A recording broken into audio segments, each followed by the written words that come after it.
I will call the February 23rd Plan Commission meeting order. Ms. X, please call the roll. Mayor Olson? Here? Commissioner Morgan? Here. Commissioner Berger is excused. Commissioner Haley? Here. Commissioner Morrow? Here.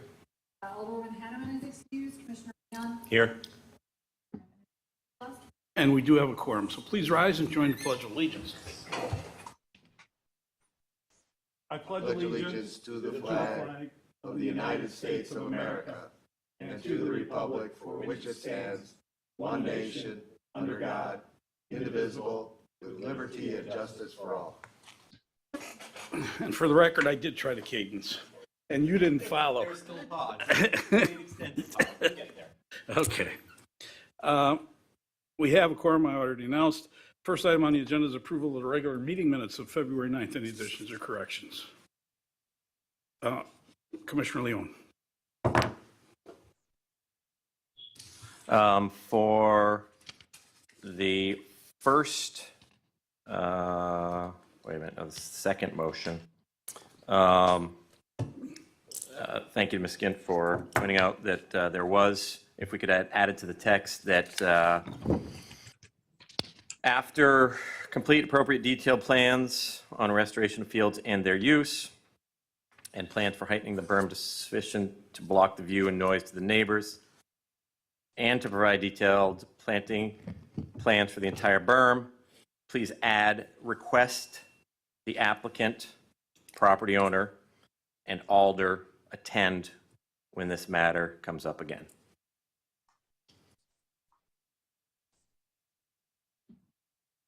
Attend the meeting, I suppose. I'll say it again.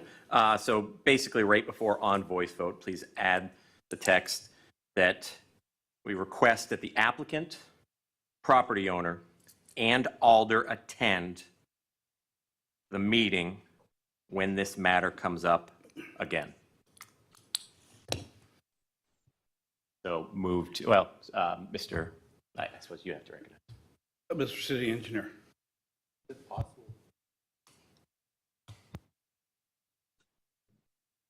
I recall the desire of us asking, expressing desire, but I don't know that that was part of the motion to require them to attend. Ask. It was a desire. Yeah. Yeah, but I share the city engineer. I'm not sure it was part of the motion. We can ask that it happens. It's appropriate to do that. I'm not sure. Yeah, let's put it over and have staff listen to the tape again. Okay. Okay. All right. Is there a motion to lay this over to the next meeting? Second. Leon and Morrow. All those in favor to lay over, signify by saying aye. Aye. Any opposed? Motion carries. And again, that's not an objection to the desire. It's, the motion's got to be the motion, so. Okay. With that, we move on to the next item, which is the final plat for Test Creek Estates, single-family residential subdivision. Mr. Martinez. Thank you, Mayor. Good evening. Regular Martinez, Principal Planner, Department of City Development. This is a final plat for the Test Creek Estates single-family residential subdivision. Just a background on this site. About a year ago, the council approved rezoning the preliminary plat and the special use for this subdivision. Just want to make a correction here. This area that is depicted as R3, single family, was actually rezoned for R8. Just a general description of the subdivision, pretty consistent with what was approved in the preliminary plat, same number of lots, 17 lots, one single street, that is the Test Creek Street. And we can see an outlet to the north of the subdivision for the stormwater management, upon the floodplain and natural resources, wetlands, wetland buffers to the north, and also to the fuel substation, the existing fuel substation. Going back to the conditions of approval and the review of the preliminary plat, the major issues with this subdivision was the fuel line that goes from the substation all the way to the east of the subdivision and goes to Loomis Road. So the applicant obtained the conditional approval from the operator of the pipeline, and you can see the letter for the conditional approval in the packet. So that condition has been addressed. The other issue was the soil contamination and the risk for vapor intrusion that is identified in a letter from DNR. That is the appendix number 2. So for that risk and soil contamination, one of the conditions of approval for the preliminary plat was to require the applicant to obtain the final case closure of this site, this brownfield site, with the DNR prior to the approval of the final plat or any land disturbance activity. So that's why staff recommends to table this application, because the case is still open, and that is consistent with the condition of approval of the preliminary plat. However, if the Plan Commission wishes to recommend approval of this final plat, one alternative may be to defer the closure of this case prior to the recording of the final plat. One new information that is not included in the staff report is this letter that you have in your desk, dated February 20th. We received this after the staff report. So this letter is saying that the site investigation report has been approved by the DNR. However, the case is still open, so the last document in your packet is an email from DNR basically outlining the process to close the case. So one step is the site investigation report approval. That has been addressed, so that's a progress. But it says here that after the approval of the site investigation report, then the property owner will need to submit a closure request through the DNR. So that is still an outstanding step on the closure of this case. Other additional comments I would like to mention. This Test Creek Street is intended to be extended if this property develops in the future.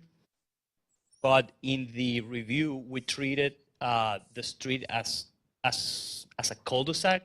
So we want to make sure that if this property doesn't get developed, then the street will meet the maximum length of the cul-de-sac.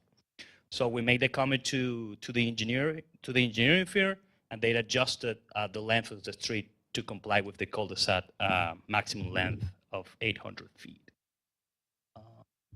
Another change from the preliminary plat to the final plat was that in the original preliminary plat was proposed an easement for a recreational trail just north of lot 12. But now the applicant is proposing sidewalks to connect to the recreational trail that is located in this area. So with that connection with sidewalk to the existing trail, so there is no need for the recreational trail easement. I'm happy to answer any questions that you may have. So the net of all of this is, your recommendation is to recommend approval pending the filing of the case closure document from the DNR. Because all the other conditions have been satisfied. No, my recommendation is still to table because that was the original conditional of approval of the preliminary plat. And that is still outstanding. The alternative motion is to defer the requirement of the case closure prior to the recording of the final plat. Okay, we're saying the same thing, only different. Just The answer to that is yes. We're saying the same thing, only differently. And they met this is our temporary turnaround, so that's okay. Don't need the path anymore. And we're not leaking stuff out of the pipe. Is that correct? yes, they receive a conditional approval from the operator. Questions from commission? Commissioner Leon, push your button. Thank you. So I think I know the answer, but the applicant is not here tonight, correct? Oh, the applicant is here tonight, okay. Then I guess I would ask the applicant if tabling the matter would cause any problems with development in the second recommendation, or if they're okay with tabling till we get closure on this. So that's not staff, it's to the applicant. Ladies and gentlemen, Ken Survey, is this on? Owner of the property, been involved with it since 1962, which is older than most people here. But basically, I thought February 20th, the DNR said we have closure. They have to issue a final letter, but they said we're in compliance with everything. I don't know if I thought I emailed that to everyone. Yes, I print a copy of the letter, and Yeah. the commissioners have to. So, I mean, basically it says, receive the information here and the current availability information, the site of investigation for the reported discharges in compliance with the administration code. So what am I missing here? Now, we still have to have one final letter, but basically the site is cleaned up. And basically there was nothing wrong with it to start with, other than industrial to residential. Mr. Martinez, is it fair to say that the Well, I mean, applicant just has so- to apply for closure with We the basically DNR, have right? closure, we just have to wait for, I don't know if there's another letter you're waiting for or not, but I thought this was it. So to ask Mr. Martinez again the question, they just have to apply for closure with the DNR, correct? Correct. Yeah. Mhm. Well, the DNR may approve or deny. I don't know. Is there, Mr. Martinez, do you see any reason at this point that the DNR would deny? I cannot answer because I'm not a specialist in this environmental area. Okay, I guess for what it's worth, from the report I saw, I don't see reason that the DNR would. It sounded to me like the applicant just has to go through the process of applying for closure. So I guess I go back to the applicant again. Would tabling cause you any significant issues with this project? I believe it would, because we would like to start construction April or May, so we get the summer. Now, if there's one more letter, we could wait with the letter before common council, but I think we'll have that letter by then. And there's nothing else we have to do on the site. There's no work to be done on the site. We do have to fill the holes that we dug, the wells. That'll be part of an ongoing construction process. Because we dug all the wells, and I think there's a, do you have the last page in here that shows all the, honey, do you have the last page? There's a page in here that shows where all the wells are, and they're the last page in there. We have to fix those, but that would be part of the construction process. Mr. Serving, let me try to move this along a little bit. Any other questions for the applicant? I think city engineer. Commissioner Haley? Not so much a question, but we're missing a piece here. The email correspondence from the DNR says, yes, you've submitted everything and it looks okay, but you are required to submit a closure request That has been done by our consultant. That's all we're waiting for. to the DNR. Yes. Now you are just waiting for them to give you That's final. all we're waiting for. There is no more work to be done on site. The site is cleaned up. But it's not officially until the DNR offers you a closure letter. Well, yes, They have to write a little different letter than they said here, but basically it's just Riley supervisors have to write the letter. We expect that in the next couple of weeks. Well, I believe that the information collected when you abandon these wells needs to be provided to them as part of that closure. Correct. You can't just bulldoze this stuff over. No, the wells Done have, all of the testing, but there's a process by which the DNR evaluates that in fact you've complied with all that, there's no contamination, and the monitoring wells have been properly abandoned. the wells have not been abandoned. We have to do that as part of it, but the wells we just have to put bentonite down in the wells. That's all that has to be done. Yes, I'm familiar with the process, but usually, from my experience, the DNR wants to see that done. They have never mentioned Monitoring that. wells are a source of potential contamination. They have never mentioned that. Our consultant said that we can do that as part of the construction. If you want it done ahead of time, that's not a big deal. It's not about me and us. You don't have closure from the DNR until they give you a letter saying you have closure. So you've tested the site and it appears to be clean, but they're the final determinants of that. Well, I think they determined it, and I think that's what this letter says. We just have to wait for a final report, final letter. Correct. But that final letter will be them summarizing. You send in a letter of request now asking for closure, and then the DNR will respond to that and give you that letter of closure, say, no, you have to do this, this, and this first. But until you have the letter of closure, it's not done. And that's my only concern. Well, we aren't going to start construction till it's done. Even if it's approved tonight, it has to go to common council. Then we have to put up a letter of credit, get the contractors, everything else. No matter what happens tonight, we're 3 months away from starting any construction anyway. And my only concern is if it takes So, more but than, I'd hate to see it delayed and not get it done this summer.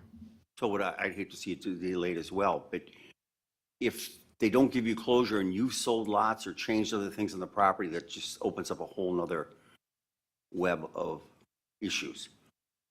Well- Until they put it in writing that it's closed, it's not Yeah, but there closed. are no issues, or I want to had this letter to start with. There are no issues. We just have to wait for a formality from the letter for Riley's supervisors. I get that. I guess I'm, Okay, let me try to do this. I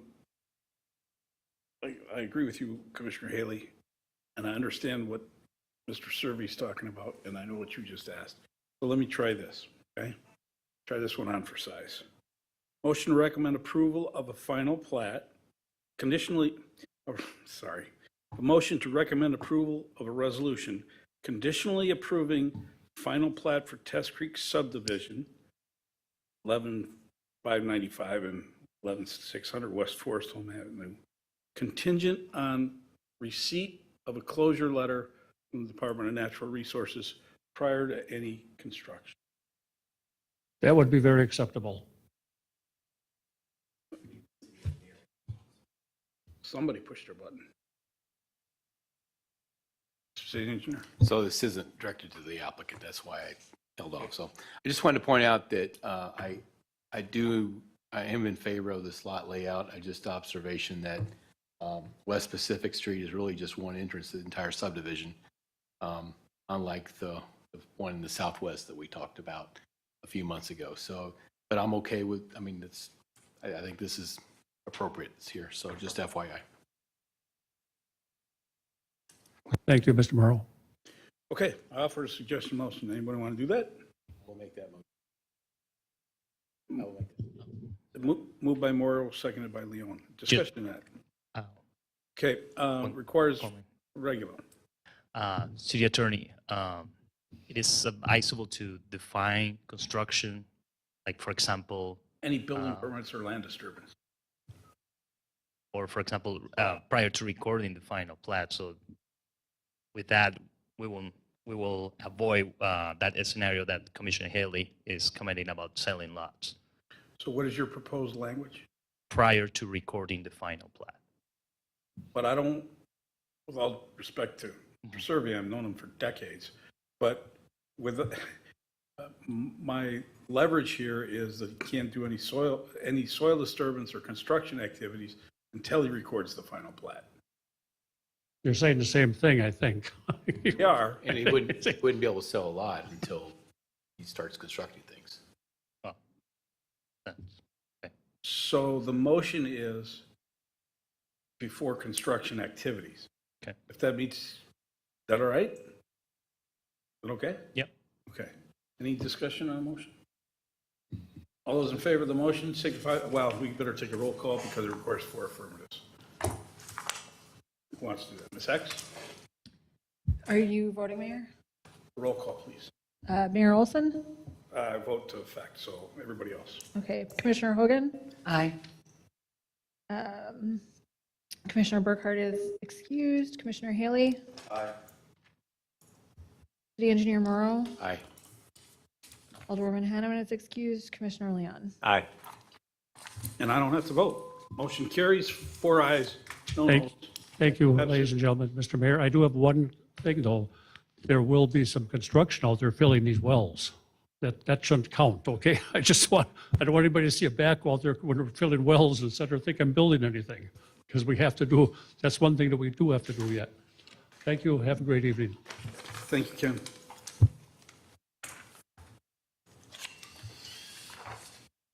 Okay, move on to the next agenda item, which is another workshop on chapters 8 and 9 of the Unified Development Code rewrite. Mr. Martinez. Thank you. This is a follow-up from the previous workshop. So tonight we'll focus on the subdivision standards and the administrative procedures.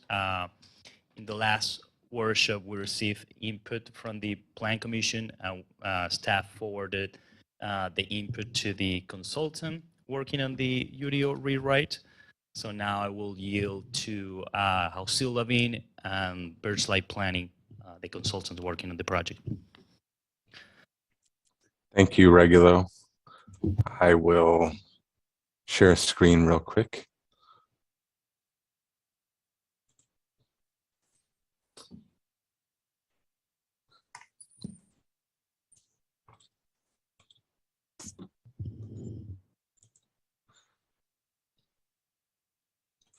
Okay, we got it, Redwood. Everyone's able to see? Yes, we can see. Okay, great. Well, thank you to the task force members for joining us. My name's Ruben here. We're glad to be back for the work session to discuss Articles 8 and 9, next steps in the UDO rewrite process. So just a note on tonight's agenda, I'll start with just a quick look at where we're at in the process overall. We'll then go into a quick overview of the draft Articles 8 and 9 subdivision standards and administrative standards and procedures that the task force has in its packets. And we'll cover next steps. And if there's any questions or comments at any time, please feel free and stop me, and we'll go ahead and address things as we come up. As Regulo mentioned, we did receive the comments from the first informative sessions, so we'll just circle back on a couple of those things and acknowledge those edits. So a quick look at where we're at in the process. We have 6 steps overall. We're in draft UDO sections and review meetings now. This is where we're reviewing actual draft content of the Unified Development Ordinance that we've drafted based on what we heard in public engagement and the recommendations that we came up with in the UDO diagnostic phase in step 3 there. So draft Articles 8 and 9, a look at our proposed structure of the UDO overall as we've proposed it in the draft. Getting towards the end of the document, subdivision standards and administrative standards. So broadly, a look at Articles 8 and 9, the topics included Article 8, subdivision standards. This is regulations regarding the division of land, configuration of lots, required street right-of-way and paving widths, and improvements to streets. Article 9, administrative standards and procedures. That's processes for all UDO procedures, including those that require staff approval and those that require board or commission approval. So just in broad terms, we did quite a bit of sort of cleanup and consolidation to these articles, but there isn't a wholesale rewrite of it. So we'll just go into some of the bigger changes there.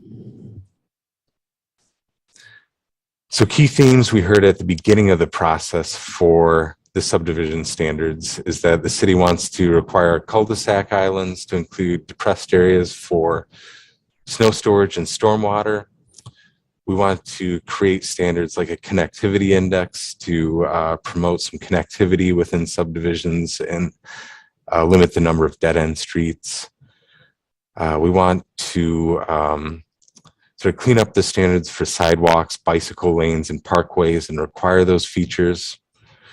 We want to reduce right-of-way width and pavement width for certain street types and encourage some building variety through standards on exterior materials in subdivisions. Ruben, just a second. Yes, Mr. Mayor. If I could, this is Glenn Morrow. If I could correct, we didn't decide we were going to, I think the decision was we needed to have a discussion regarding street widths and right-of-way widths and that sort of thing. Or did I misunderstand? Yes. Yeah. Yep, I think that was. Like we had made the decision. So. Yep, certainly. I think that's one of the things we want to cover tonight is that we had discussed it previously and didn't come to a firm conclusion on reducing those standards. So, yep, certainly. So themes for Article 9 that we heard at the beginning of the process is to clarify the procedure for site plan review a little bit as a staff approval process for by right uses other than single family and duplex. We want to establish procedures for the amendment of previously approved site plans and conditional uses and allow for city staff to approve minor amendments for those. We want to create staff review processes for sign permits and temporary use permits, which are established in the new draft UDO. We want to have clear review criteria for the review of variances and conditional use permits. And we want to consider removing redundant processes such as area exceptions and land division variances that can be really just covered within the city standards processes. So that's a look at overview of the feedback that we heard at the beginning.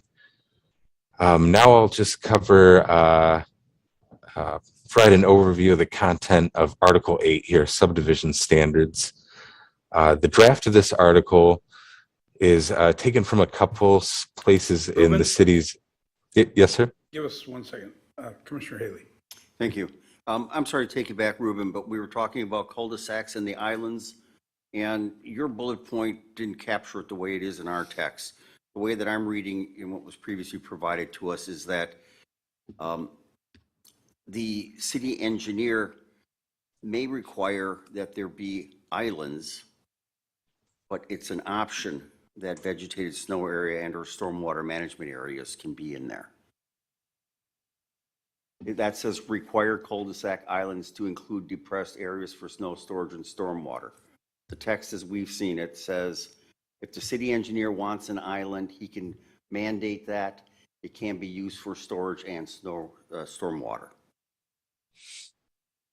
Okay. It's just the consolidation of your point doesn't capture what was in the text.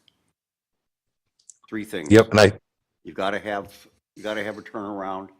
If the city engineer wants it, it needs to have an island in it, and if they choose to, they can use it for stormwater or snow storage. It's the way I understood it. Me too, and I'd rather have the option than the requirement. Okay, yep. And I think that is just as you stated, Commissioner, how we had kind of wordsmith that provision to be is that the city can require it and it can be used for snow storage and stormwater, not always the most ideal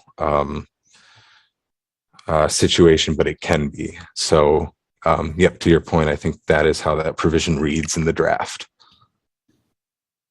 And I would understand why I would require it, not require it, but I don't know if you want to go further discussion in the fact that really it's, do I have a place to put snow? So sometimes there's cul-de-sac where there's not a lot, completely or surrounding it, so I have a place to push snow. But some cul-de-sacs where you have, seems like 10 homes trying to hit the same cul-de-sac, there's just no place for snow and mailboxes and driveways and everything else. So that's where you really require it. So that's why the rhyme and reason. But I don't know if you need to go into detail, but that might give some guidance as to when a future city engineer may look at when you might and might not need an island. Okay, Ruben, let's rock and roll. Certainly. Mr. City Attorney, hold on. We're not going to rock and roll. Mr. City Attorney. Why would the decision on the design of some platted area and whether it contains an island be left to the city engineer and not the plan commission and the common council? To my way of thinking, it's a recommendation. And the plat comes with, or the plan comes with the island, and the plan commission can say yes or no. But it comes with it. What I was hearing was whether or not the city engineer requires it. So the word require is the issue here.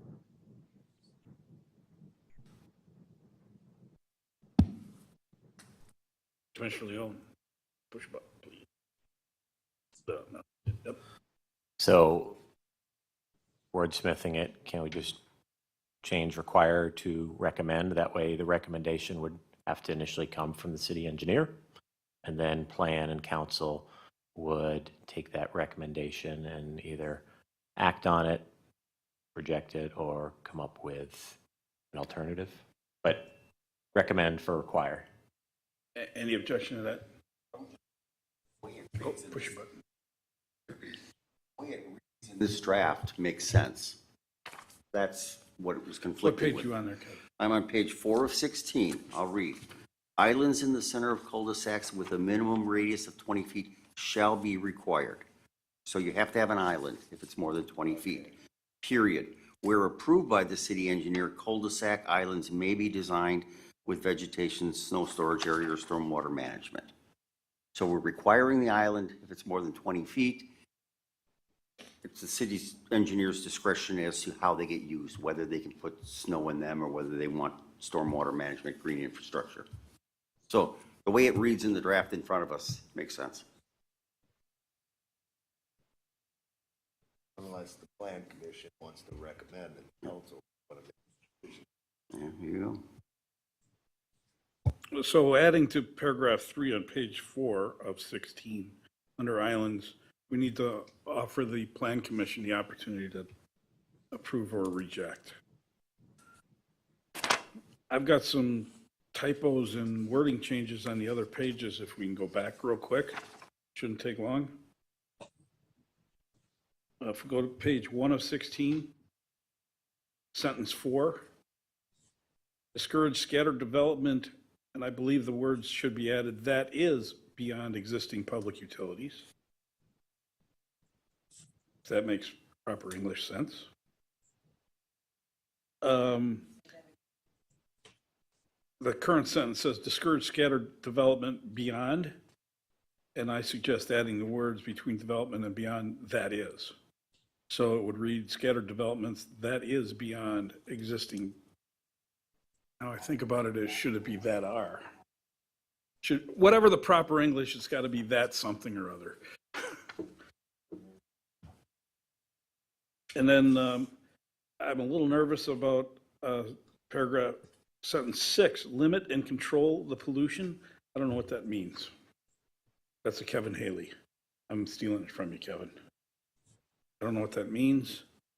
The next page, paragraph D, access each lot shall front or abut public street where possible. I don't know what that means. Sorry, I'm borrowing from you, Kevin. Paragraph E, area and dimensional requirements. There's this is really two paragraphs. The paragraph ought to be split where it says building sites not served by public sanitary sewer. We go from lot area to sanitary sewer. So the sentences that start with building sites should become another section. Item H, Kevin's going to have to help me with this. I don't know how you define meander line when it meanders. Is that correct, Kevin? Well, that was part of my question. I'm sorry. Yeah, you're on. We made several proposed corrections last time. I guess I'm not clear on whether they were incorporated. We're not seeing a new document. But these No, are one of the things that we talked The about. document is the same, but we forwarded all the comments to the consultant. So they But will this document is the eventually. same. Right. Okay. So my comments at the time in H was lands line between a meander line and the water's edge. Meander line is a surveying thing that helps you to define the edge of a river. It doesn't exist naturally. It has to be done by a surveyor and recorded. To the best of my knowledge, Franklin has not meandered its rivers and lakes. They're not dedicated. There may be a few plats that show a meander line, but there's no reference to go to say, here's the meander line, here's the edge of the water. So it just needs to go away or some other proper terminology. But you won't find many meander lines in Franklin, and yet we're using that as the standard. Mr. Chairman, Yes, ma'am. if there are a couple things that we could comment on as the consultants who did review, tell me when that would be helpful. You should interject whenever it's appropriate. 'Cause Okay. This is a workshop. Anything subject to Article 8 is going to be surveyed as a matter of course. I have seen there definitely is precedent for using meander line to water's edge as part of a subdivision plan.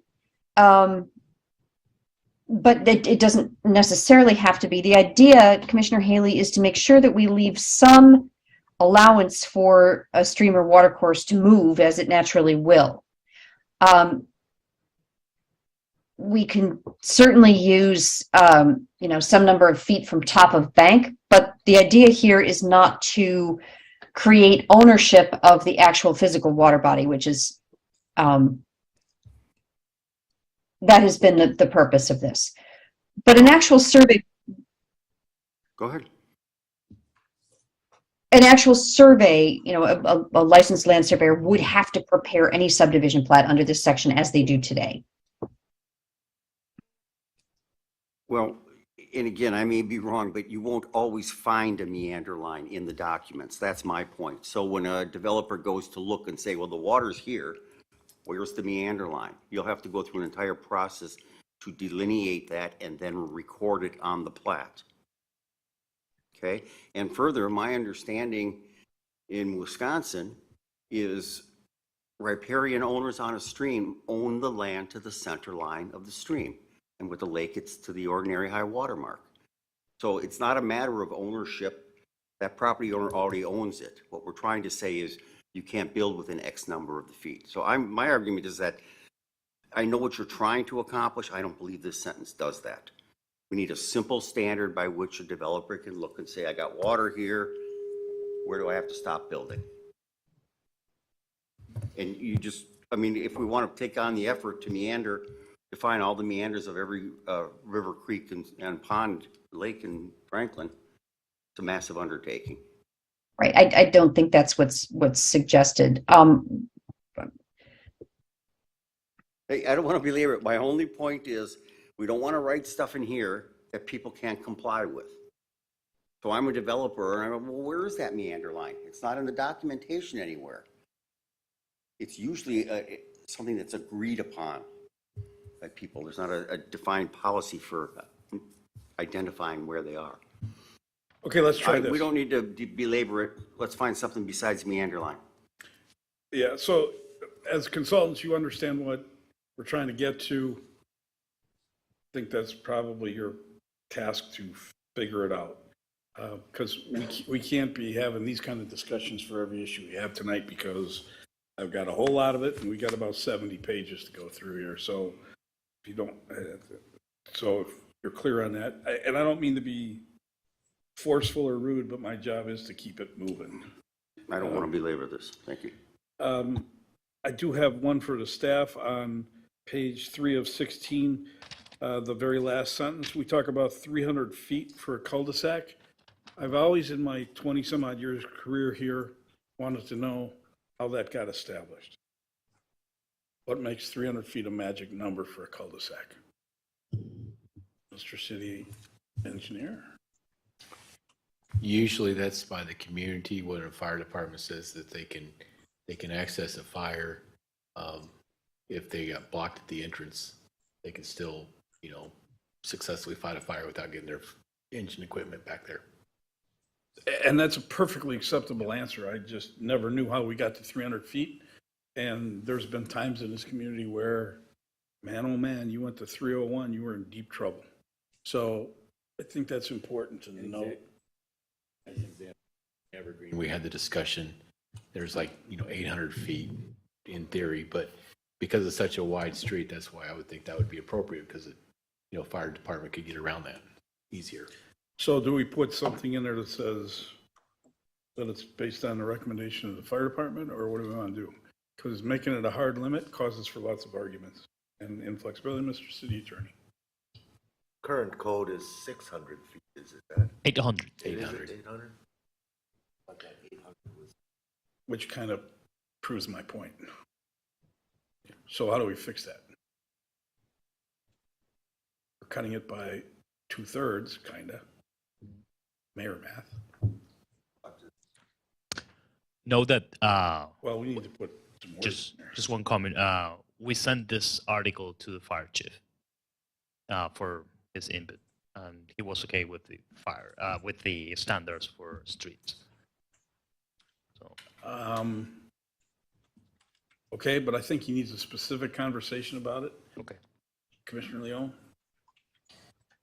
So with respect, Mayor, if an applicant has a question about the why of it, they go to staff. They go to city engineer or planning staff and ask, why is it 300 feet? Well, it's because of fire and other protective services standards. I don't know how much we have to get into the why of it in this document. I'm good with that. My issue is we set a standard. We got to know why we're setting that standard and what the practical application of that is, and is it reasonable? I don't think 300 feet is reasonable. And okay, so that's a different matter. But what I'm saying is, whatever that standard is, the why can be asked to staff by the applicant. It's incumbent 100%. upon them to ask that question. 100%. So if you're saying that it should be more, oh, okay, then I don't really have. It should be more or it should be flexible. But 300 feet's not going to work in this community. I don't believe. Mr. City Attorney. The 300-foot limit, how many new residential dwellings will you have on the cul-de-sac street? 4? Top out at 6 with small lots? Oh, on the entire street? Not On many. both sides. Well, it's 90 feet width, right? And then you got the radius of the cul-de-sac. Yeah, it's not, you're not going to get many houses on those streets. From a DPW standpoint, I'd rather see one 800-foot section than two 300-foots, yeah. But I do believe in most communities, fire department has a lot of input on that length, and any variance should be in discussion with the fire department. Can you indeed get to a fire if the street is extra wide, as an example of Evergreen? So, Okay, we're killing this issue too.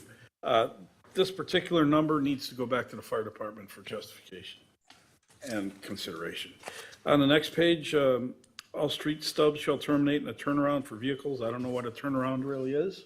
That needs to be somewhat better specified. On page 5 of 16, paragraph G, throughout the document, we make two different references for the same position.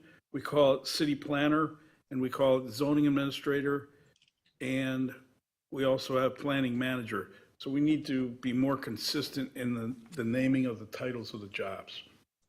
In the city of Franklin consultants, the zoning administrator is the same as the planning manager. So pick one and go ahead. And who knows in the future if it's not going to be director of planning. I mean, but okay, pick that. That's fine. Am I catching up to where we are, or am I going past it? Because I'm now to page 7. Page 7, quite frankly, I didn't understand that whole first paragraph. And I'm not sure I agree with the concept. And all other districts, I'll go to that one right away. Paragraph 1, and this is wrong. You can't have a 1 and then a 1. It's got to be 1, then a, then 1. All other districts, blocks shall not exceed 1,500 feet in length. How did we get to that? Because in all other districts, that includes commercial and industrial districts. And there's a good possibility that those will be longer than 1,500 feet. So, Mr. Chairman, there might be some merit at some point in looking at some of the design features and some of the neighborhood characteristics that occur between a 300-foot and an 800-foot cul-de-sac, and some of the reasons that 800 feet, 1,500 feet are actually used in planning practice for ensuring that a block is, for example, at 800 feet, relatively walkable, that it's not so long that you, that it's not so long that it becomes a place that you wouldn't be able to walk and make a turn. There's actually a lot of social science behind some of these lengths in terms of traffic, vehicle stopping distance, etc. So these numbers do come from, and they relate to the recommendation in that diagnostic memo to encourage a subdivision pattern where you have new residential that perhaps is a little bit more oriented to the ability to walk rather than just moving vehicles. So I don't know when it might, whether that's a separate discussion or a deeper dive on that at some point, but the numbers they do relate to some of the objectives that we talked about when we really first started the project. It's very abstract and sort of hard to put together. The illustrations are, just a starting point, but they do relate to those principles that were in the bullet list. okay. The reference I'm coming from is where we're at today, as opposed to the educational and philosophical arguments. So we can certainly discuss them. I throw them out today. And where I'm putting them is where I think we ought to be, whether they stay there after the council gets it or after the plan commission takes a final crack at this. That doesn't really matter to me. But I want to move it forward, being as close to what we want to do today. So my suggestion is we go ahead and change them unless you guys say no. I got no opinion. Okay, well, let's just note that I question the 1,500 feet in length. Go down to the bottom of the page 7 of 16, the very last paragraph, the very last sentence. I think we ought to remove the suggestion that we will special assess and just have that happen. I'm more of the affirmative kind of guy, where we require the improvements to be done by the developer. And then if they want us to install them and special assess, then that's a conversation to have at staff level when it happens, rather than putting it in there. It's like saying, please, pay for it for me, would you? Be the bank? I don't want to be the bank. Any objections to that? On the next page, 8 of 16, general standards, paragraph A, second to the last line says, in accordance with good engineering practices. I'm a big guy about saying best engineering practices. Subtle difference, but that's me. Utilities, let's see. The timing on the utility services are for building permit is the timing on it. I'm not sure that's appropriate or inappropriate. Oh, you bring it. We went through it last time. Done a lot. He's reading it now. I'm just reading it, go ahead. My recommendation for the good versus best would be appropriate engineering practices. I'll go, well, So, That's pretty direct. What's appropriate for the project. yeah, I mean, we had some issues. We used to require that all building lot corners be staked before a lot could be sold, but then turned out people would come through with the cable TV and blow things up. So we did have some things that we moved to the building permit stage. I don't want to belabor this one either because it's not that big a deal, but this one's different than what Commissioner Leon just wanted to talk about. Best or appropriate. The more common term, I think, is best available engineering. I don't know that I've ever heard appropriate engineering.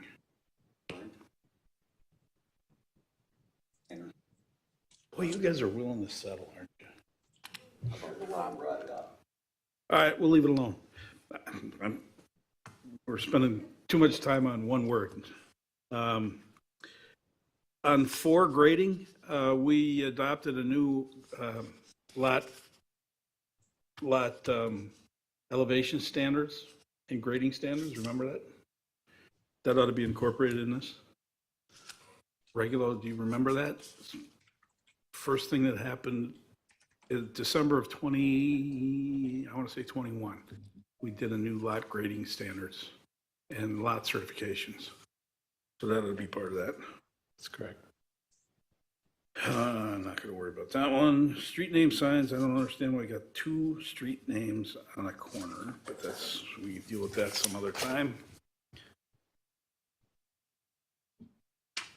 We should, on page 9 of 16, sentence 8, sidewalk shall be a minimum of 5 feet in width.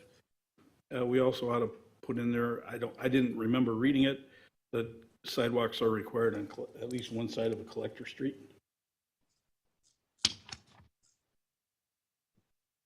I don't remember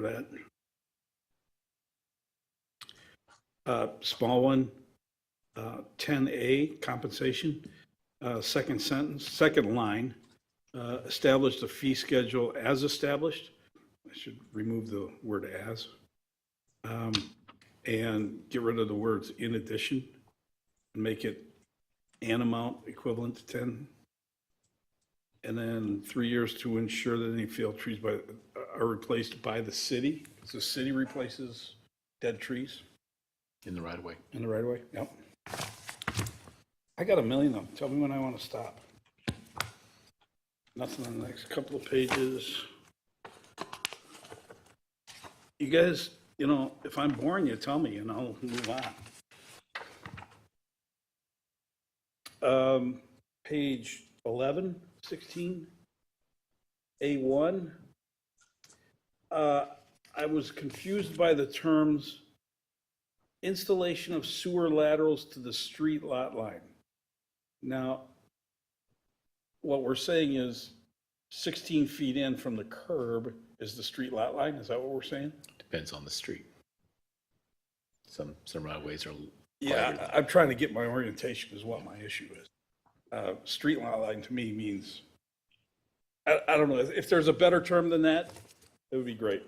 We did have a discussion early on in defining street line versus right-of-way line, and I don't remember what the final version was. Well, I'm just raising it again, so if it gets fixed, it gets fixed. I was not comfortable with paragraph 3, which discussed 8-inch diameter sewers. What happens if we get into a subdivision that requires something larger than an 8-inch diameter sewer? We're the customer, the ratepayer is paying for oversizing what legitimately ought to be the cost of a development. The way I understand the code, that's the current practice. That's fine, it's time to change it. Okay. Do you Don't disagree. all understand that? That if the development requires a larger than 8-inch sewer, they pay for a larger than 8-inch sewer. If the development doesn't require an 8-inch or larger, then we pay for the oversize. Okay? It's not a bad idea. Keep telling you, I'm not just another pretty face. I'm telling you, I'm never accuse you. On paragraph D, water supply facilities, paragraph 1, there's a term in here, when public water supply and distribution facilities are available to the subdivision plat. What's the length of distance that it has to be run where it's still available? Good question. So that needs to be fixed. I play an attorney alternate Tuesday. Same thing is on the next page, paragraph 2, it says public water supply is not available. What does that mean? So on that page,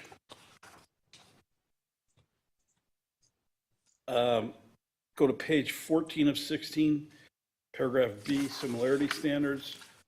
If they are identical or nearly identical, that's like being kind of the same.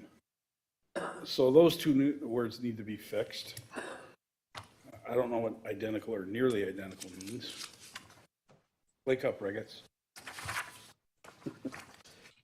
On page 15, reservation of potential future school sites. This is primarily for staff. It talks about the Franklin Public Schools. I recognize that we don't get a lot of development in the Oak Creek Franklin School District or the Whitnalls, but we ought to consider the possibility that that might happen. And that's all I had for 8.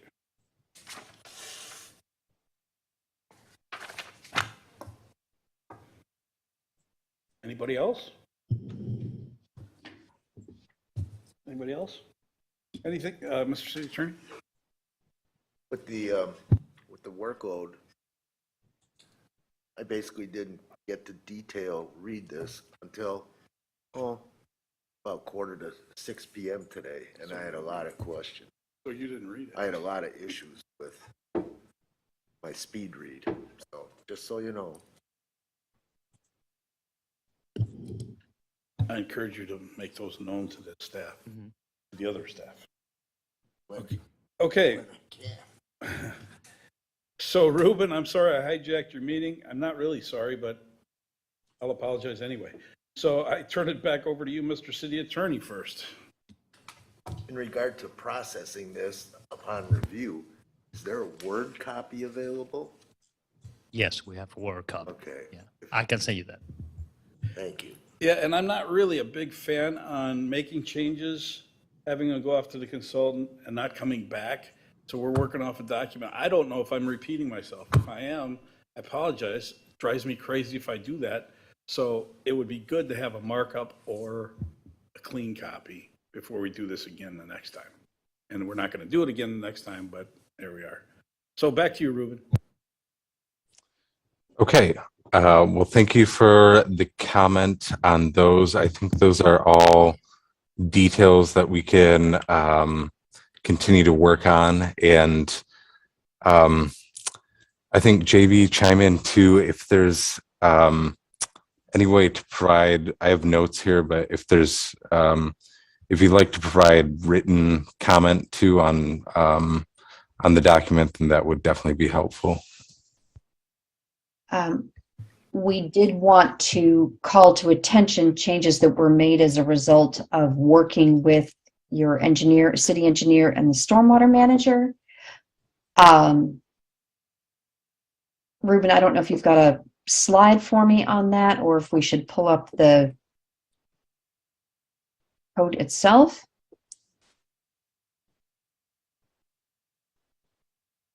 And I know that there were, these addressed some of the slides addressed some of the feedback and do describe what we had done. Right now, one of the proposals in what you see before you is to take a section that currently exists in the municipal code, Division 15-8.0200 on construction. These are standards that, after discussion among all the staff, including engineering and stormwater, and with the consultant team, we really felt were best and most efficiently treated as municipal code rather than zoning. These are standards such as when is appropriate for commencement of construction. And I don't know, Ruben, if it might be helpful for me to screen share the existing municipal code. Just Certainly, yeah, I can. Okay. And I want to emphasize that these are not changes in substance, but in organization. Right now, this section 15-8.0200 construction is it's in the subdivision section. And what we'd recommend is making this a separate section of municipal code, along with the stormwater ordinance and the construction and erosion control ordinance, which currently all three of those are part of the zoning.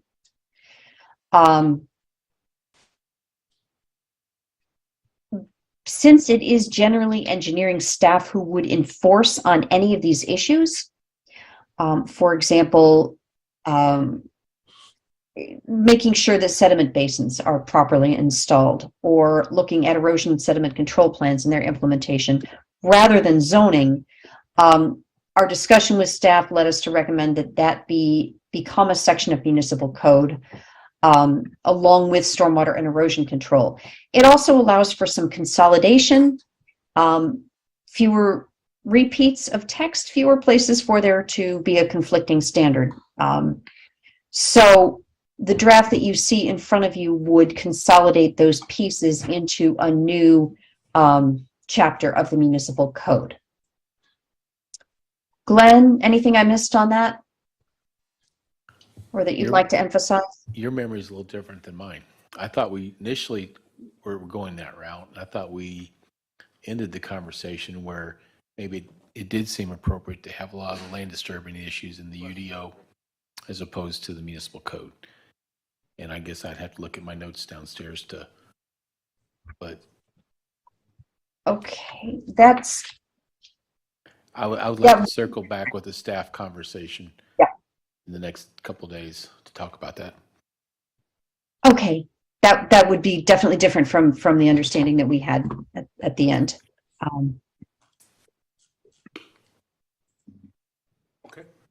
Okay.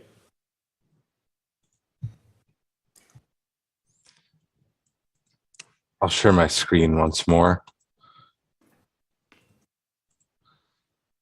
So we did want to circle back on a couple of the comments from the first meeting, particularly on the road design elements here, street design elements. And I think this table here just shows which street elements are required by street type here.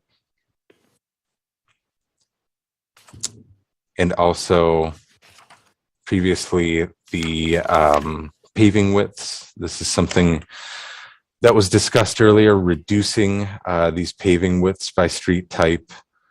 And everything bolded here on the bottom, starting with urban collector, down in intensity is proposed to be reduced in width. We've done that based on the city's comprehensive master plan as it's adopted.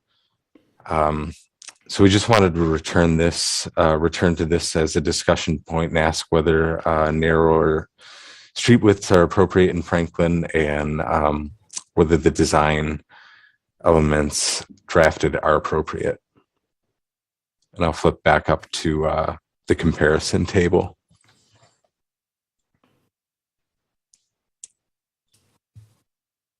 Commissioner? I guess I just said that was a big part of the conversation to have narrower streets the last time we met, right? So, yes. Okay, as you would expect, I'm not quite so firm on that. And here's my very practical concern. When we get into residential subdivisions, oftentimes, even though we don't have a lot of street parking, oftentimes at the busiest times of the day, there are people who park on the opposite sides of the street. And right now, I can tell you on my street, it happens every day. If there was a fire or an ambulance call at my house, the fire department would have to slow way down and be very careful about driving between two cars. Because we all know that, contrary to what Glenn's going to say, nobody knows how to park anymore, much less up against the curb. So we need to be careful about that. I understand Glenn's concern about plowing and all the rest of that, but I say let's be careful about what we ask for. That's true. Just one comment related to that, Mayor. The previous discussion about the block length and the cul-de-sac length. So one of the intent of this new UDO is right to discourage the cul-de-sac. That's why we're proposing to reduce the length and reduce the length of blocks. And in that case, regarding the fire department access, if it's not a cul-de-sac, then the fire department may have access from both ends of the block, while in a cul-de-sac there is only one access. So that's related to what you said. All right, if I'm having a heart attack, I want them to come from the shortest distance, right? I don't want them to have to go around the block because they can't get through on one side of it.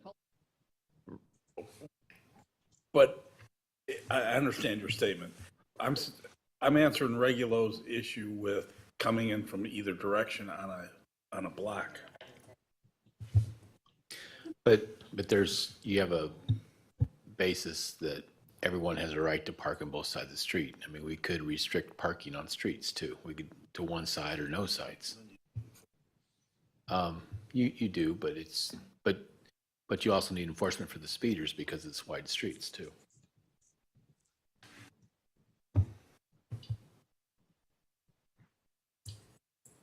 So this will be rehashing, but I agree with city engineer and with the planning manager, and the discussions they had about access to those streets.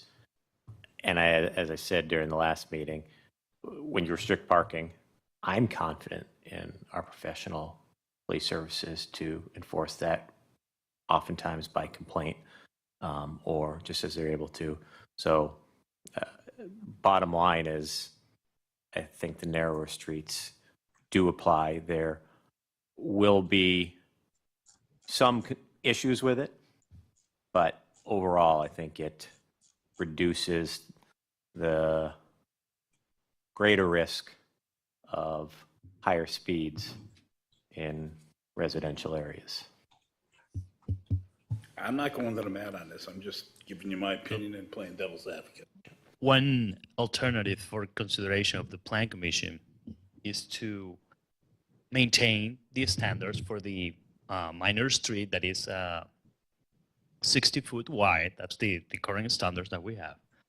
Maintain that and create a new standards for skinny streets or narrow streets. So in that way, we keep the current minor standard and we allow and create a newest standard.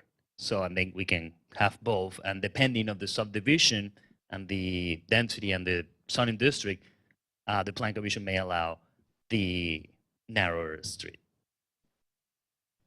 Thank you, Mayor. I think that's an interesting alternative.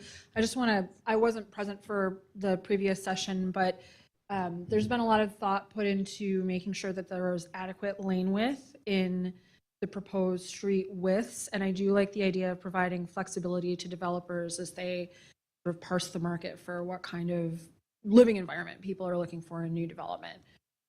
So that's a sensible compromise. But I do want to note that these standards take into account some of the concerns about access for just any kind of vehicle that's appropriate for the street based on the street category. So fire engines and vehicles, I mean, I acknowledge that they're larger, but in general, the lane width is adequate. So we spent, I think it's a good discussion, but I'm over it. Kevin, did you have something? Okay. Okay, Ruben. Sorry. Okay, so just so I'm understanding, can we go back, can we repeat where we landed on the paving width discussion? Regulo's statement. Regular statement? Okay. Any objection to that? Offering the option? Okay.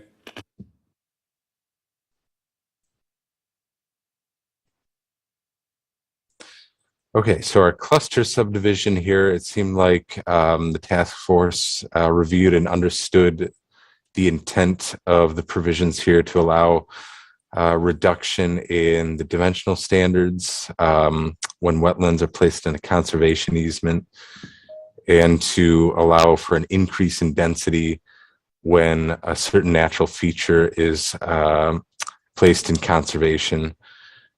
So we did get the feedback last time that we want to change other as approved to zoning administrator to instead specify common council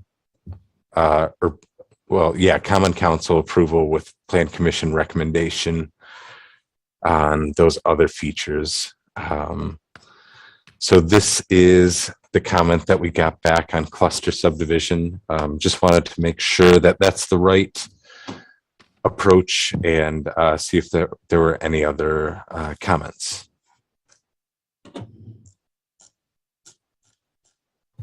My comment is, it's another option. Okay. Anybody? Okay, another option. Add it to it.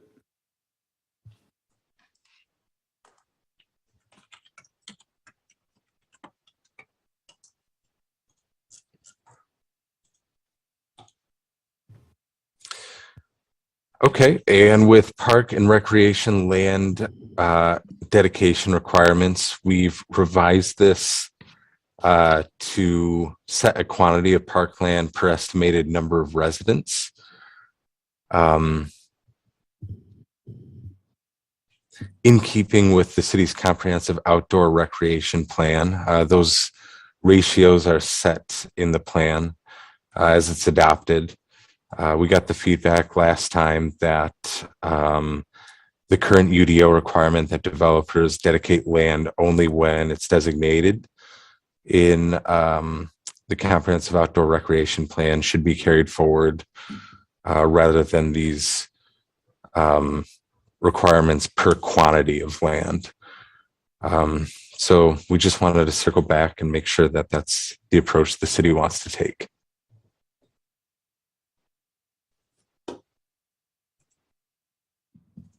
I would recommend including parks and trails, as the comprehensive outdoor recreation plan does include trails in a number of community areas that should be dedicated appropriately. And there are requirements as to the length of trail based on population. I'm not totally sure it would be a one-to-one with the subdivision standards, but it's linear. You remember the term, Glenn? There's a term for it, but we should include trails because they are,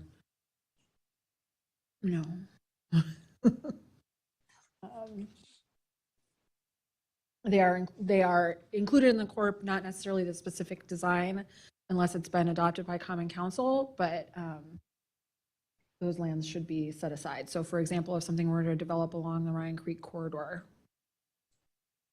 making sure that that occurs would be appropriate. Anybody else? It makes me nervous, but over it. Okay, Okay, certainly can revise that to incorporate trails. This takes us to the end of the article. I wanted to flip back real quick to some of the earlier discussion. I know we talked about this, but on meander, the issue with the meander and meander lines that aren't surveyed here. I think JB, you had a couple thoughts on this.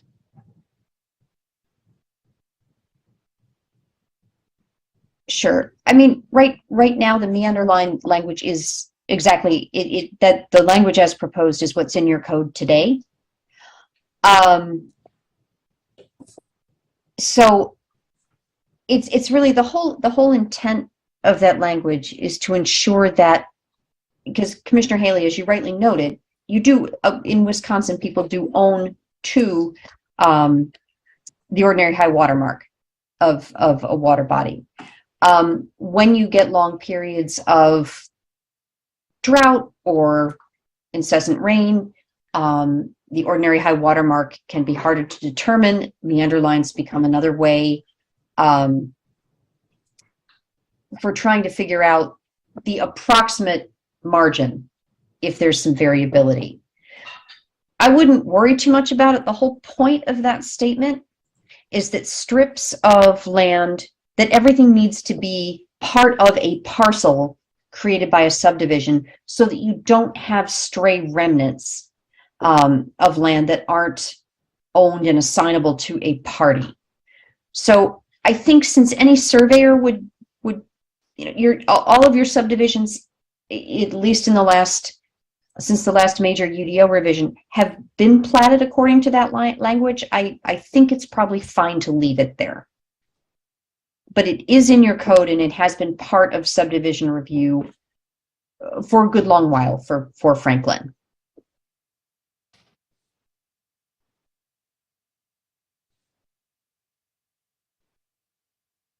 I'm looking at the plat we just approved. I'm not seeing any reference to meander lines.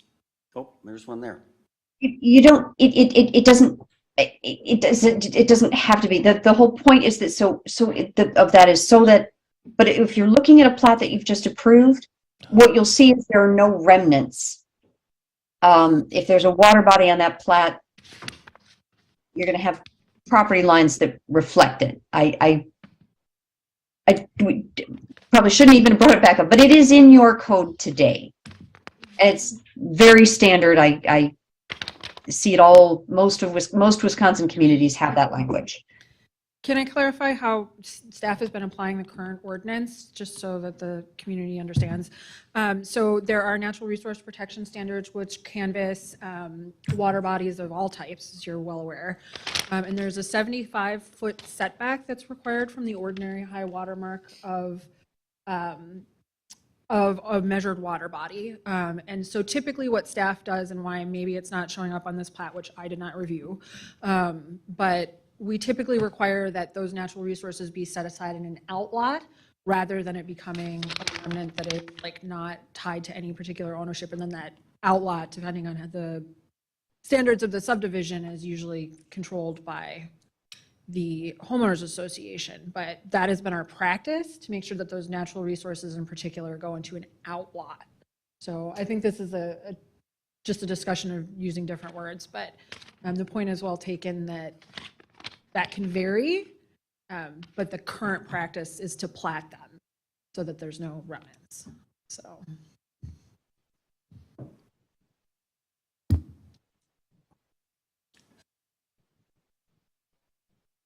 I appreciate what you're saying.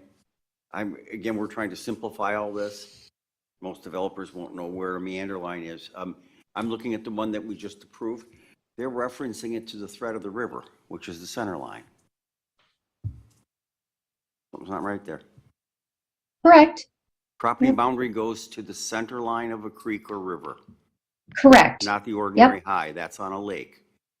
And yes, rivers do meander, but that's what floodplains are for.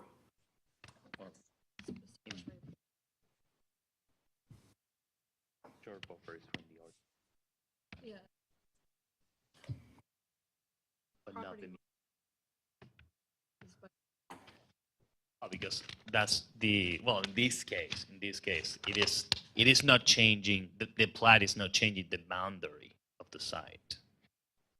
So it just follows the existing property line.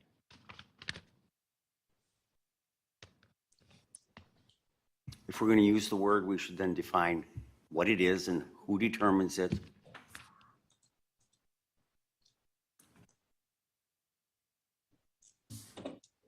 Commissioner Morrow's leaving his seat at 8:20. And we still have a quorum. All right, so staff is going to worry about this meander line definition and take care of it. All right, keep going, regular, JB. I'm sorry, Ruben.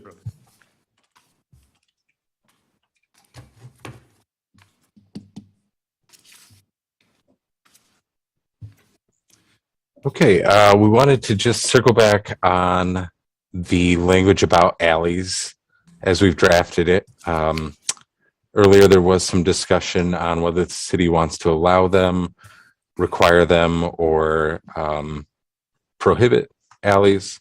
So the way it's drafted now, the city can allow in commercial mixed-use industrial districts and require at the discretion of the Plan Commission, and they're allowed in residential districts. So we just wanted to circle back on this language and see if there's any more discussion on alleys.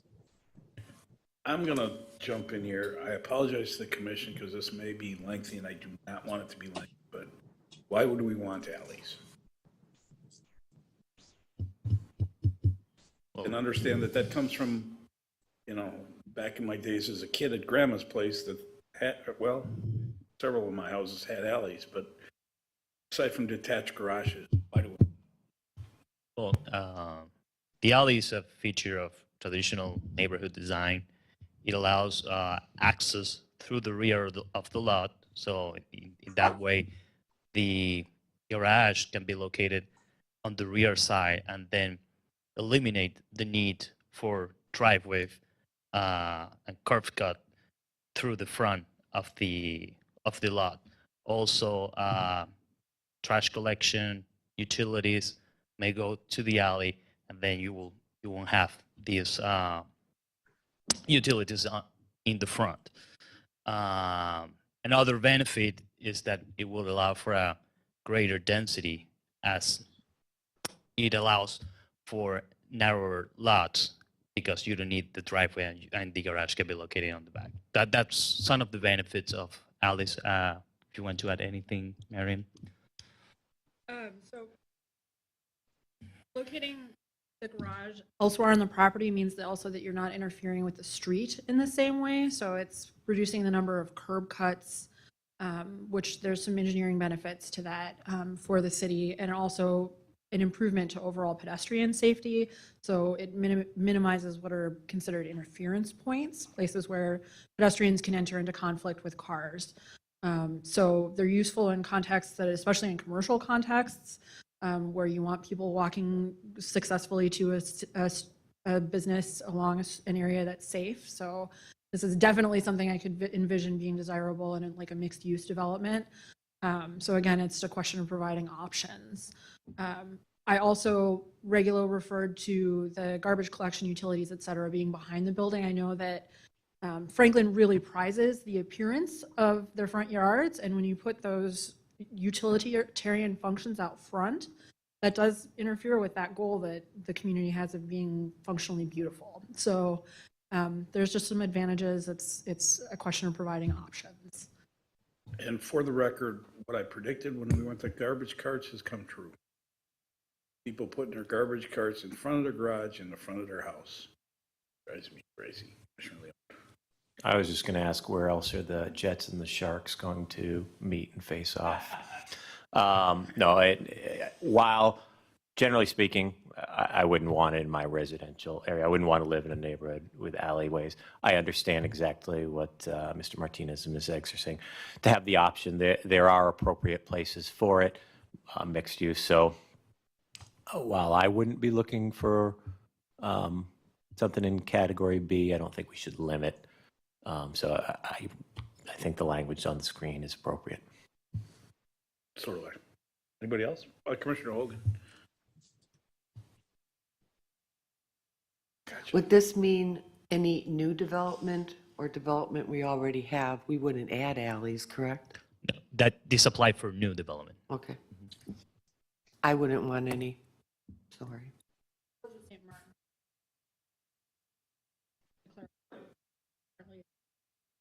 And they're They all- do exist.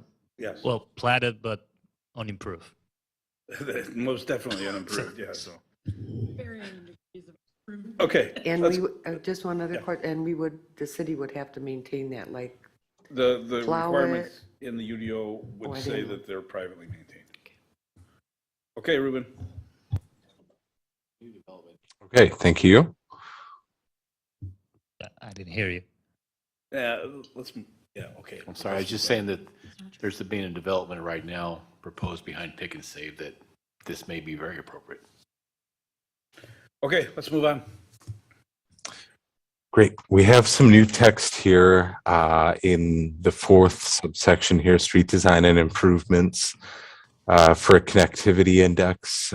This is just a limit on the number of nodes, as you can see here in the example diagram, things like cul-de-sacs, dead-end streets, in proportion to the number of links, like street lengths between different intersections within a given subdivision. And the aim is really just to promote greater vehicular and pedestrian connections within a given subdivision and make them more internally traversable, limit the number of cul-de-sacs, and just make them a more pedestrian-friendly type of environment in subdivisions.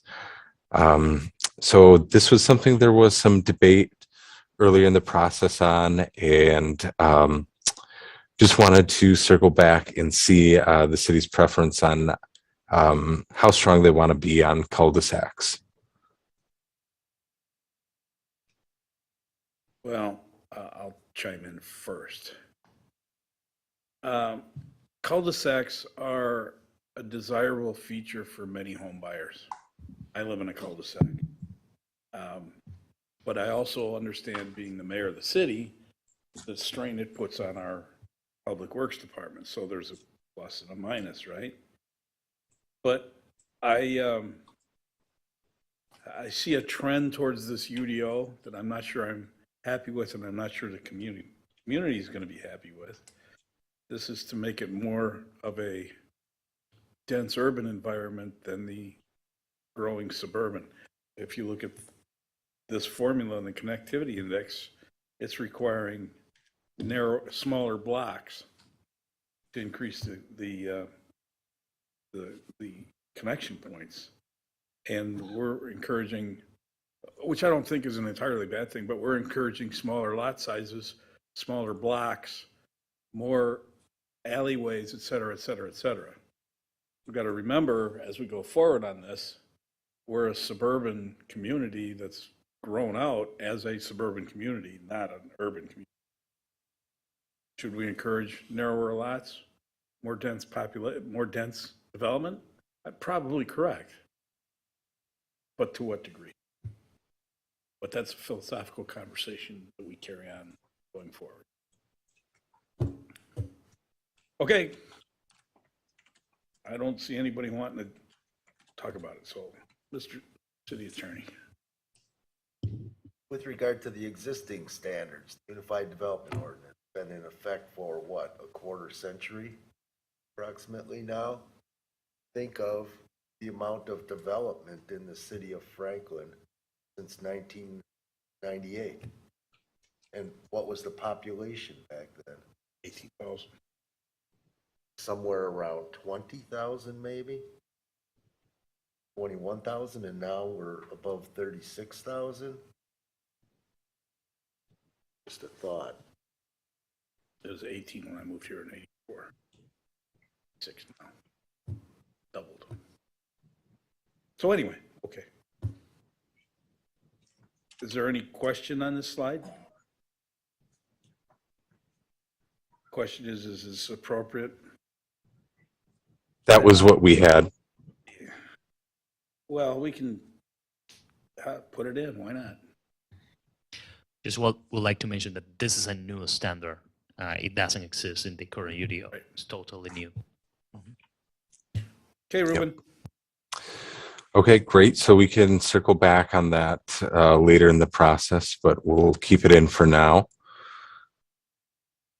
This addresses what we wanted to talk on Article 8 here. And we have the notes from earlier discussion, a couple things to continue to refine here on staff points, the language in there. But that is all the discussion we had. Here's a list of additional revisions we got from the first informative session. We think these are pretty quick adjustments that we can just make to the text. So just wanted to acknowledge that. Okay, tell us what most advantageous means. We need to fix those words.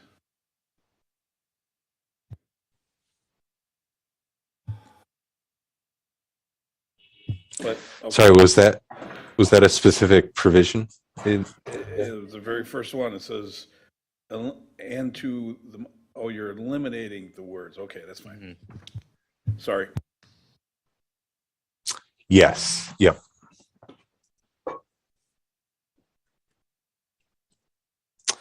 Okay, so we can go ahead and make these changes here. Were there any other questions on Article 8 or any other? I don't think so.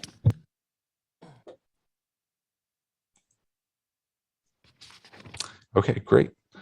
So Article 9 here, this is divided into 12 different subsections. Ruben, hold on. Yeah. Hold on. We didn't discuss the anti-monotony standards. Yes, so we can return to the anti-monotony standards.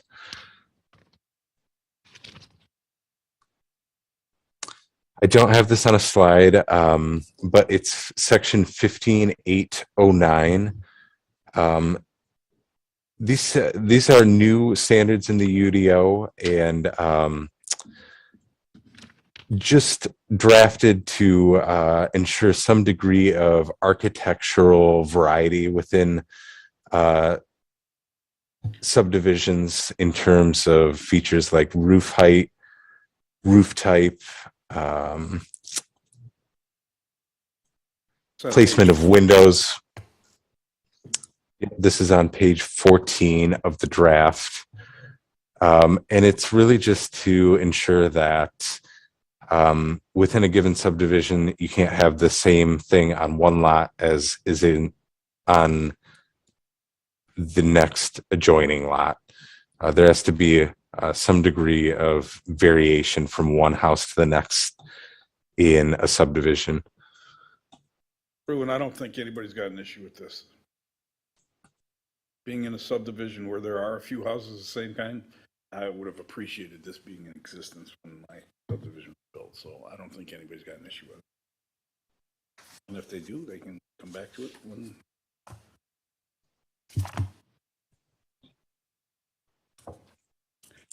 Okay, great. So we'll keep that in and move on.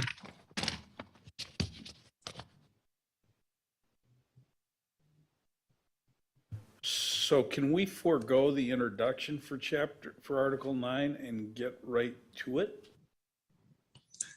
Yes.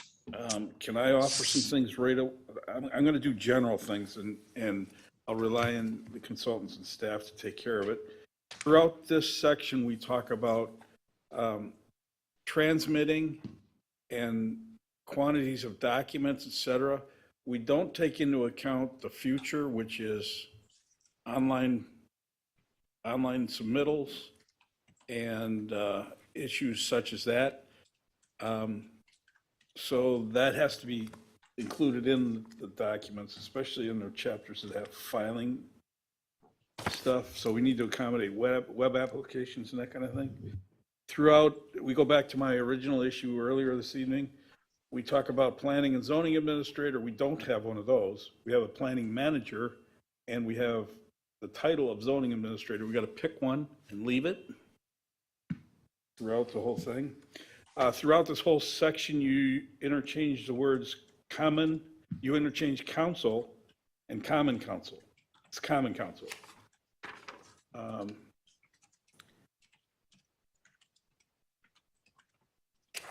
I got a lot of little nitpicky ones that I'll just give to Regulo and Marion and they can sort. My big issue, if we can jump right to it, is section B, historic page 5, historic preservation. And I understand this came from our existing ordinance, but I've never appointed anyone to a historical preservation commission. You remember, Jesse? I saw the length of And it's like, this is scary stuff, especially for a community that's being built out. I would urge us to go very carefully here. I would like to see the whole section taken out, but because this is lots of problems. Comments?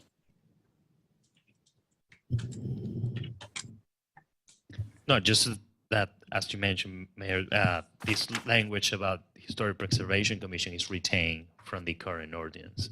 And I said that already, yeah.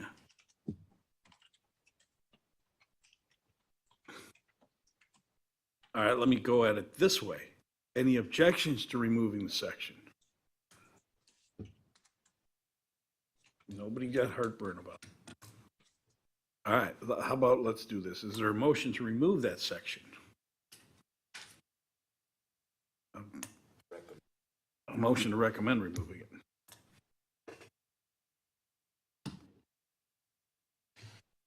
So moved. Is there a second? Second by Commissioner Haley. All those in favor of the motion to recommend removing that historical preservation section from the UDO signify by saying aye. Aye. Any opposed? Motion carries. There you go. Just made the document, what, 10 pages shorter? Next. I kind of hijacked this. I've got all kinds of little ones, Ruben, but I'll go through them with Regulo and Marion, and they can get them to you. So go ahead. Okay, that would be great. So conditional uses, we have the process written out in the draft, submittal of application, planning commission hearing, common council action, and protest petition if it arises. That's really based on what we understand the process to be now. So we just wanted to make sure that this is the approval procedure the city wants to take. Commissioner Leone, and I'm not an elected official. Conditional use should always be with elected officials who answer to constituents. So it should always be a recommendation by plan and decisional approval with common council. I would have real heartburn with it if it were not with common council. I think that's 100% here. Any objections to that? I wouldn't expect.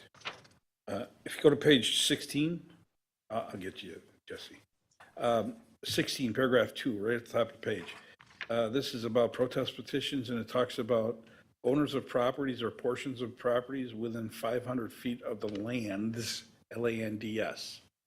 What is that? Is that the property line, center of the land, or what is that? So that needs to be properly defined, and Jesse, we've been through this a million times, so look for your advice on that. That's all I had on that. Similarly, under G, protest petition, talks about street frontage of such opposite land.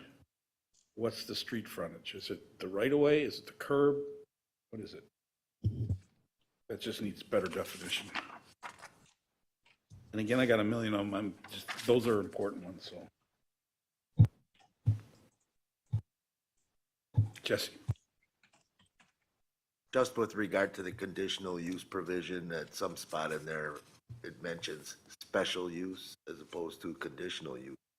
Also, it does not in any way reference or include therein the provisions for the statute regarding conditional uses, such as where the applicant agrees to meet all the conditions shall be approved, etc. So the statute in some way, conditions and or reference to the statute should be in there. I do have a philosophical one on page 17, section K, amendments to approved conditional uses, determination of the level of changes. If you look at major amendment, do we want one of the criteria to be increase in size of the building? That's different than the use, but it relates to the use. So if you're asking for a 10% increase in the size of the building, is that a major amendment to the conditional use, or is that a site plan issue?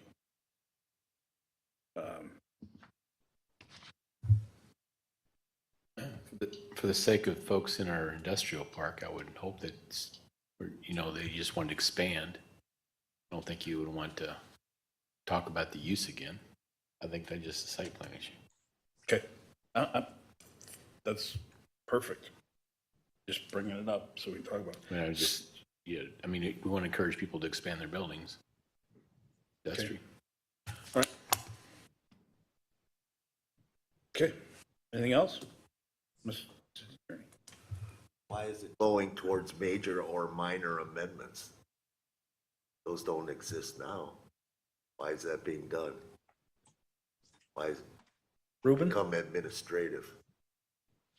Yes. So what we heard is that there's some minor changes, minor approvals that the city wanted to consider having go to staff. So a minor change to a conditional use that doesn't really generate a lot of difference in terms of offsite impact or potential reuse of the property over time.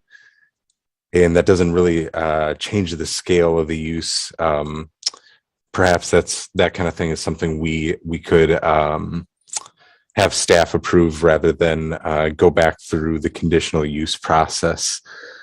So that was something that we took away from based on feedback earlier in the process and drafted this language based on that. So, but if that's something that the city really doesn't feel is appropriate, then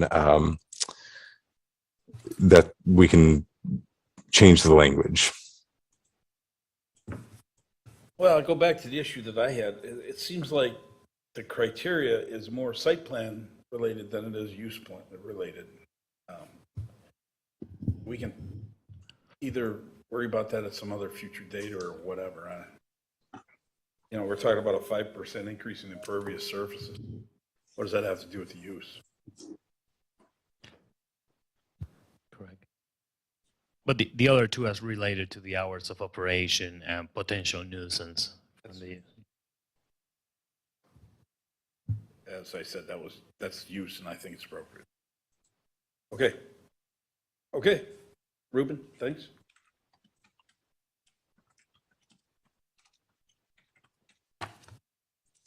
Ruben? Okay. Yep. And we can certainly continue to circle back on that. So variances, we did a little bit of refining here to eliminate first the list of authorized variances. So the Board of Zoning and Building Appeals will consider variance requests on more of a case-by-case basis with the way the language is written now. We've established review criteria for the variance to ensure it's necessary due to property hardship and won't be detrimental to the community. And we've removed the existing area exception that goes to the Plan Commission that's written in the ordinance now because just based on discussion, it's redundant with the variance process, and we can just encompass the need to have that process within the one variance process. So that's really a summary of the change here. So are there any questions on variances? Chairman of the Board of Zoning and Building Appeals shakes his head. No, let's go.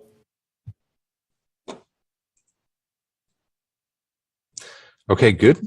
Subdivision procedures, minor land divisions. We've revised this process a little bit.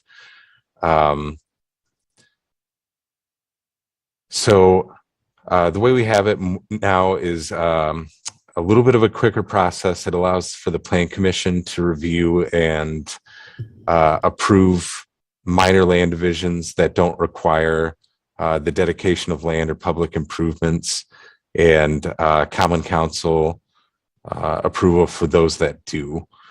And that's just to streamline the procedure where it can be streamlined. So we just wanted to ask whether that procedure is appropriate for Franklin as it's drafted.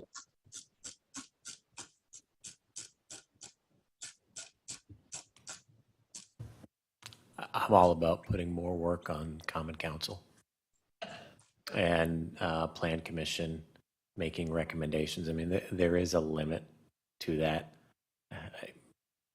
A bit conflicted, but I still tend to say Plan Commission makes a recommendation. Common Council votes on it because they're answerable to constituents.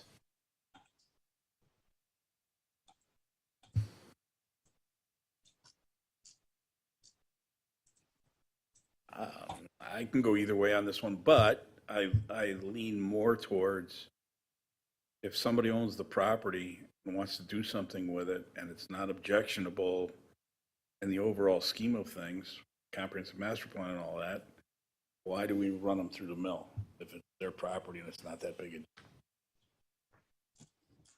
So that would, I'm for this, as opposed to having the council have to approve minor ones.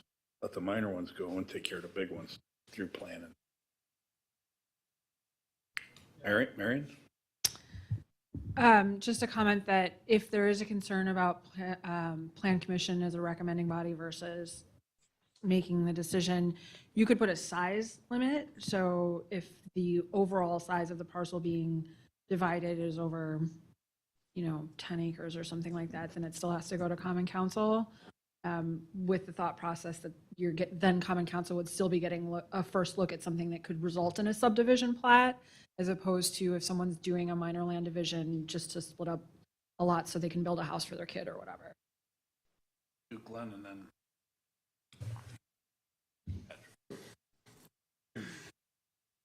I guess my first thought is that I really don't care, but then Common Council can tend to micromanage some things, or has been known to maybe, perhaps. But if it's something really minor, I would hope we can keep that staff level kinds of things and get approvals. I just save the big things for Common Council to discuss. I'm not saying they shouldn't have decisions and things.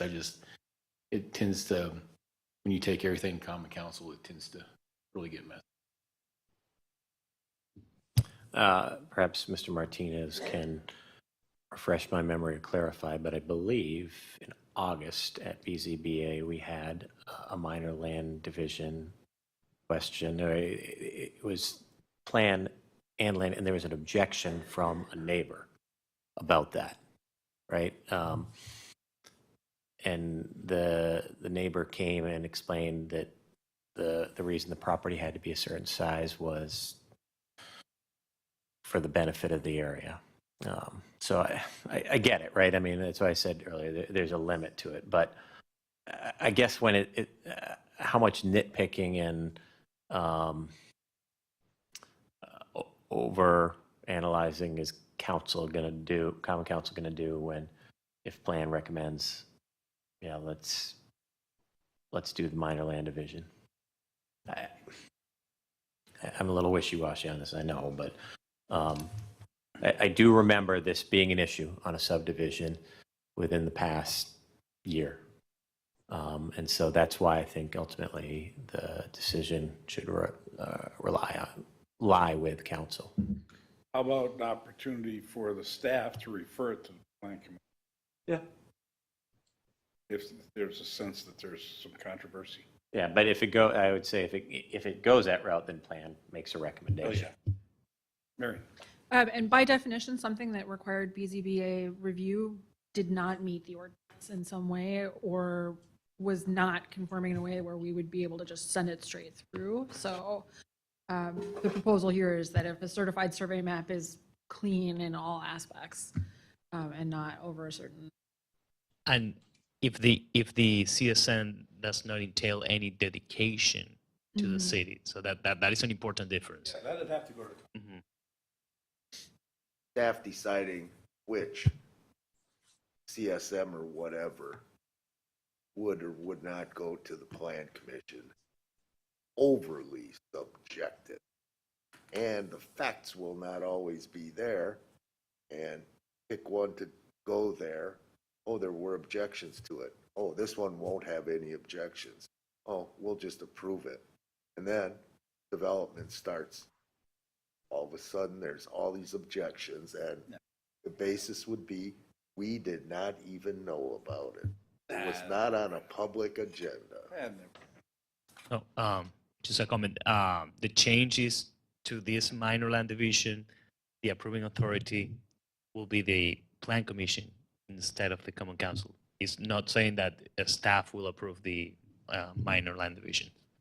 So, well, that improves the city attorney's thing. Well, that's not. That's right. So with that clearer understanding, then I think we're good, provided that the plan commission can refer it to the common council for. Okay. I just have a comment on page 23, 8B, 36 months to record a document. Wow. Anyway, that's got to be statutory. On the next page, page 24, we're involving the city clerk in routing of applications and plans and things. Our city clerk does not do that here. So all of those, that whole page is full of city clerk stuff. So Regulo and Marion, you just take care of that. That's, so I'm moving on. Thanks, Ruben. Back to you. Okay, thank you. I'm just taking that down. And again, we got to account for, hopefully we move into the 19th century and start doing things electronically.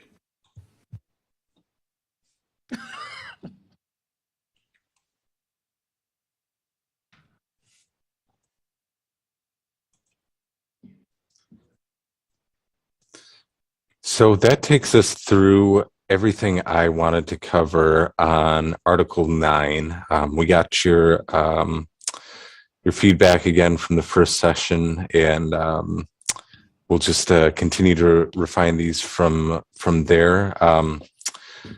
But I'll just ask JB, was there anything else you wanted to discuss with Article 9? No. Do some follow-up on the Article 8 issue right directly.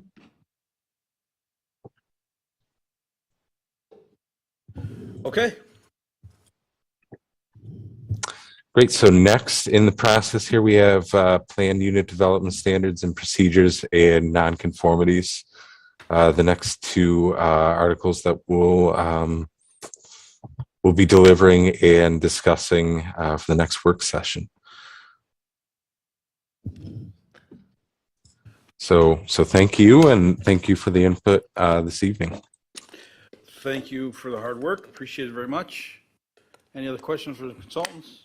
Is there a motion to adjourn? Give it to Hogan.